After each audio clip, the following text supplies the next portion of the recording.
Fala galera, mais um episódio do Saídas e Bandeiras começando. Nesse episódio a gente foi na casa da Lili, que é lá em Portugal, e conheceu o projeto que ela coordena, que é o projeto Sete Irmãs. Se vocês vão conhecer o trabalho dela nesse episódio, que é incrível.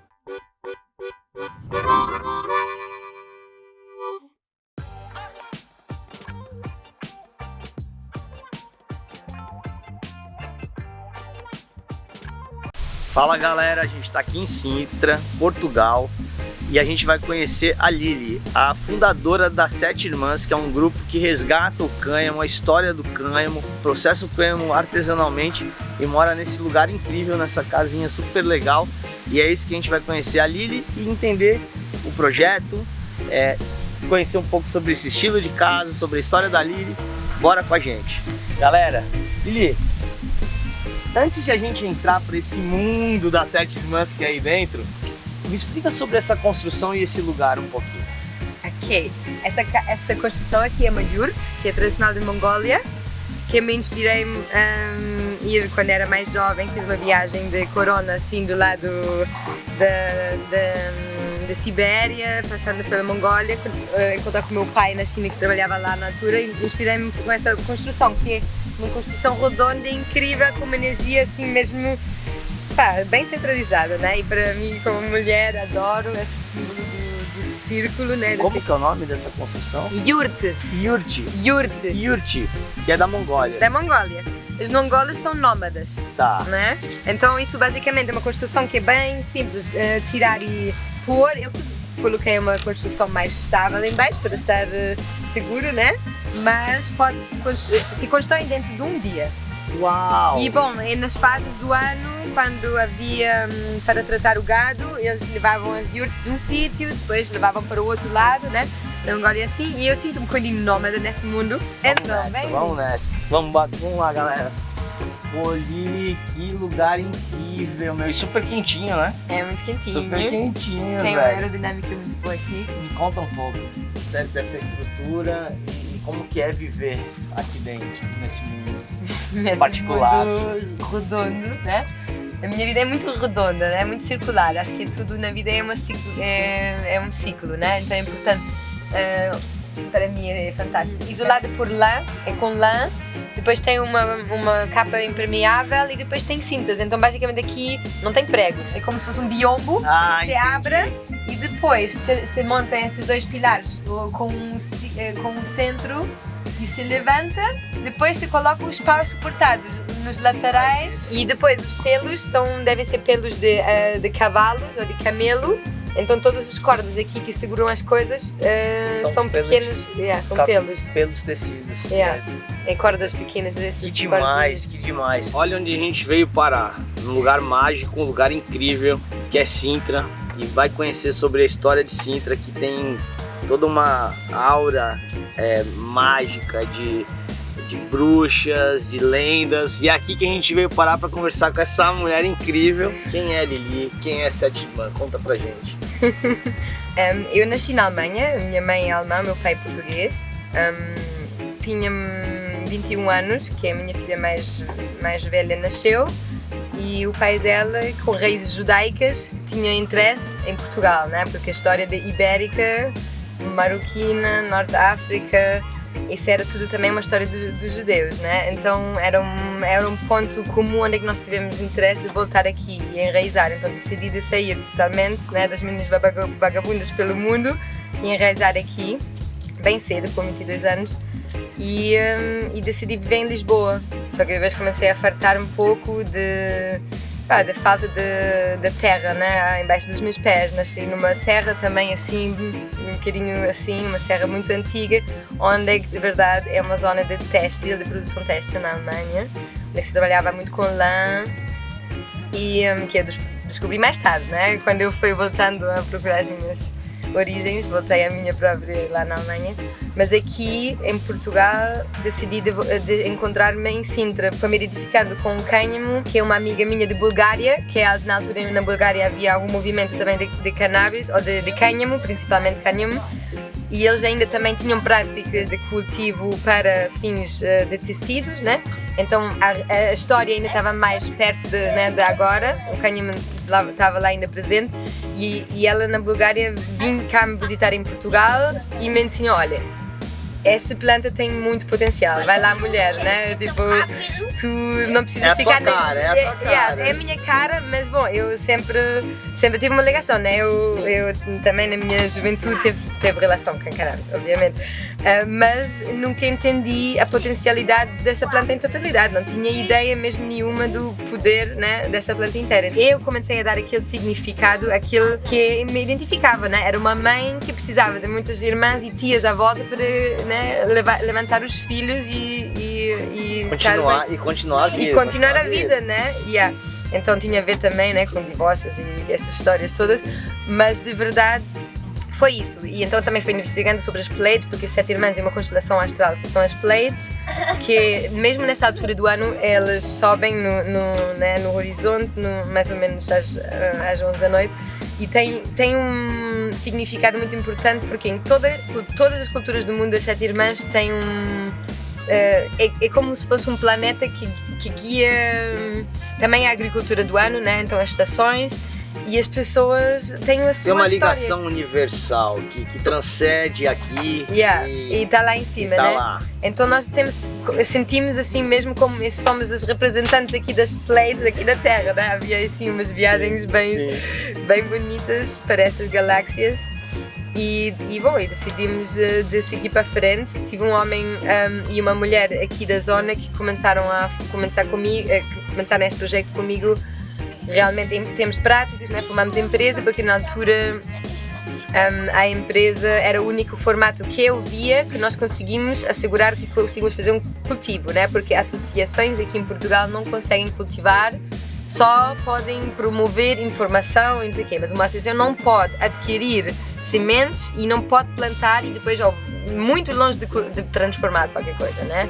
Então é um bocadinho triste, né? Porque de verdade esse projeto era uma ideia de lucrativo, né? A minha ideia era que há uma união e que todas que fazem parte desse projeto podem viver daquele projeto, né? Mas que nós contribuímos e a sociedade, que a nossa comunidade retribui e nós retribuímos toda a medicina, todo o remédio vem das plantas, né? Inicialmente, e dos minerais. E isso é uma sabedoria que é guardada pelas mulheres, né? Ali voltamos também ao feminino, né? E lá no Brasil, né? Todas as abuelitas, né? Todas as avós têm o seu armário de especiarias. Temos um gap gigante, né, entre a medicina e o alimento, né? E ali toda essa discussão também do cannabis. Então o CBD é alimento ou é remédio, ela é semente, ela é um chá, né? Isso é basicamente um chá, é uma mistura de todas as partes da planta. Depois tem só as sementes separadas. Depois tem a proteína. Quando nós extraímos o óleo da semente, fica um pó, né, que se torna só a proteína, que é engraçado observar, né, como nós vamos sempre retirar, né, concentramos, né, o alimento num pó. Agora tem muitos superfoods, né, todas essas coisas. Esse é um superfood. Esse é um superfood. Eu tô vendo aqui, Lili, que vocês fazem muita coisa, né? Então, nós fazemos uma gama... essa daqui, ó, é a logo das 7 irmãs para vocês já ficarem conhecendo. A gente tem o que elas produzem, extrato de cânhamo, que não chama óleo de CBD, aquele é um extrato de cânhamo. Extrato de cânhamo, não óleo de CBD. Aqui a gente tem os Bliss Bullets, que são supositórios vaginais. Explica pra nós esse produto. Pois, aí estamos a falar, né? Então, a medicina, as mulheres guardiãs da medicina, somos as portadoras da vida, né? Nós somos quem criamos a vida dentro do nosso corpo. E ali é o órgão mais frágil, né? Também mais importante da mulher, né? Há muitos problemmas no sistema reprodutor feminino que podem ser resolvidos com, vamos dizer, CBD ou todos os canabinoides, né? Como sabem, o nosso corpo, né, produz endocannabinoides, nós temos muitos receptores nessa zona, né? Então, os Bliss Bullets é basicamente um extrato de cânhamo em manteiga de cacau, e para poder aplicar vaginal, e ali para já relaxa, então tira as dores, da menstruação, que foi a primeira intenção. Diversas. A minha esposa toma para endometriose. Exato, endometriose já é uma doença que se forma depois de anos de desequilíbrio, né? Sim. E muitas vezes tem a ver isso, cada caso é diferente, mas com, de alguma forma, a negação também. Então todas essas coisas receitas foram desenvolvidas com os pacientes, por isso é tão importante trabalhar por exemplo, numa associação. Tu consegues sempre ter o retorno do paciente e podem desenvolver uma coisa em comum. É uma comunicação de três pés, que é paciente, médico e jardineiro. Sim, se esses três estiverem conversando, está resolvido o problema. Isso. Né? Dores musculares, dores cera de abelha, sim. Óleo macerado de cânhamo, extrato de cânhamo e manteiga de cacau, só coisa boa. Exato, isso é para alimentar a pele, né? Porque eu tinha psoríase como criança, né? Sim. Depois comecei a descobrir porquê e tem a ver também com o intestino. Então, curiosamente, né, aplicando na pele, apoia, né, todo esse processo inflamatório. Mas se nós tomamos, por exemplo, para problemas da pele internamente o CBD, depois já quase não precisamos de pomadas. Porque internamente já, né, resolve desinflama. de dentro para fora. Exato. A pele é ótimo porque nós podemos absorver através da pele, mas também de dentro podemos resolver maiores problemas. No começo do tratamento dá para ser os dois, dentro e por fora, e depois você só mantém por dentro, tá tudo certo. Existe uma sinergia desses produtos. O azeite, a gente tem alguns o vinho, a gente tem alguns produtos sagrados. É tudo. É tudo sagrado. E é tudo sagrado, mas esse aqui quiseram proibir. O melhor quiseram proibir. Não, não vão proibir, não vão proibir. Não. Mais do que processar simplesmente tecido, é um resgate histórico. É mesmo. Isso mesmo? Sim, é mesmo. Começou de verdade aqui, né? Esse é um bocadinho caótico, esse papel não dá para ver muito bem, mas tem aqui a Alice, que a Alice é uma mulher muito, muito, muito poderosa.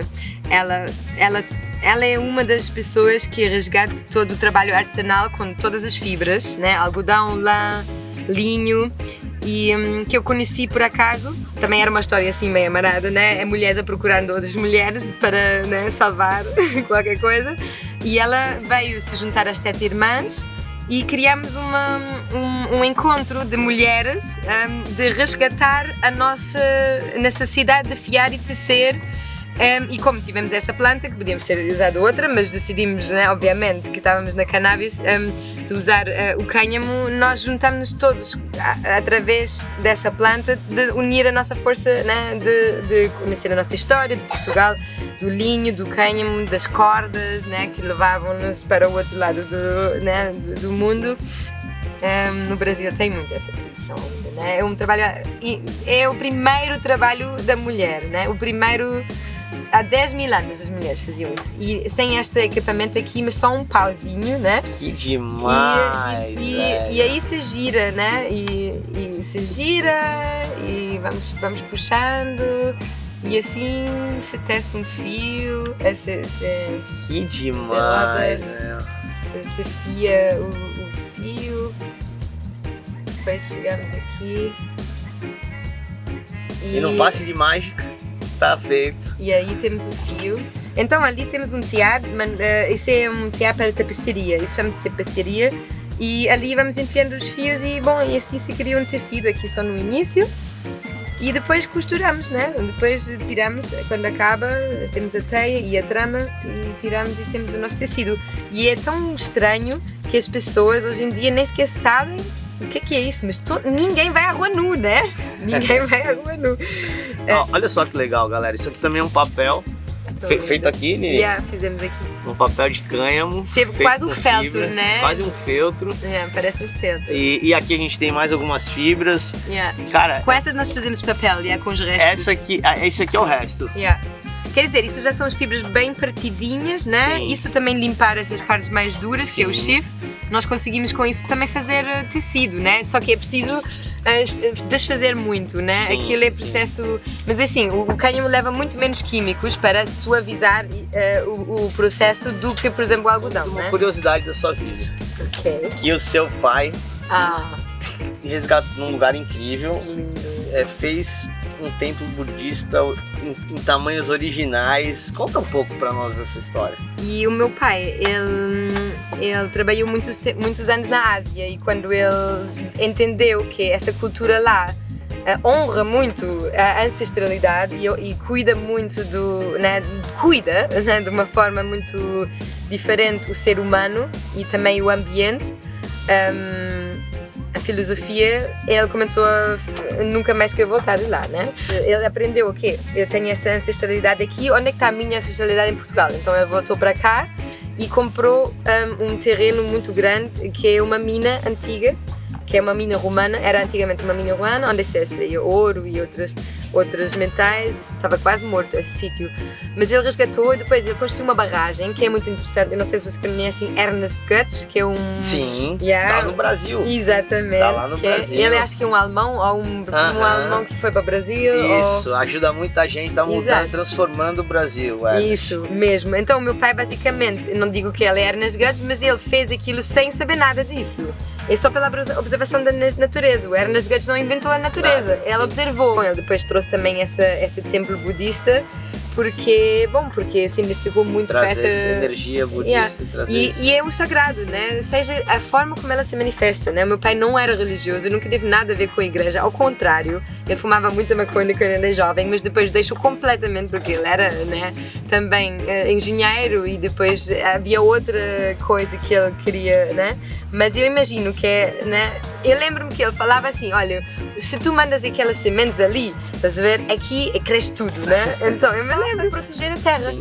Então se nós lançamos as sementes, e isso é o nosso sonho, vai estar ajudando, né? Já vamos ajudando, né? Vamos criar, para já, vamos limpar o ar, vamos limpar os solos e vamos transformando uma zona árida num sítio mais fértil. Isso seria muito bom no Brasil, porque no Brasil a gente tem a cultura da soja, do milho, do trigo, claro, que é altamente exploratória. E a gente poderia, pelo menos, se não quiser trocar toda a matriz, que pelo menos intercale. É assim, intercale entre uma produção e outra para não detonar tanto a terra. Exato. É assim, isso é ótimo. Cânhamo para trazer tipo 3 meses ao ano, pode ser 6, né? Podemos fazer 2 culturas, mas é sempre bom ter um esvaziamento, isso é básico, né? Nós fazemos isso também no inverno, nós pomos favas ou plantas que criam azoto no solo, né? Para depois dar o alimento uma à outra.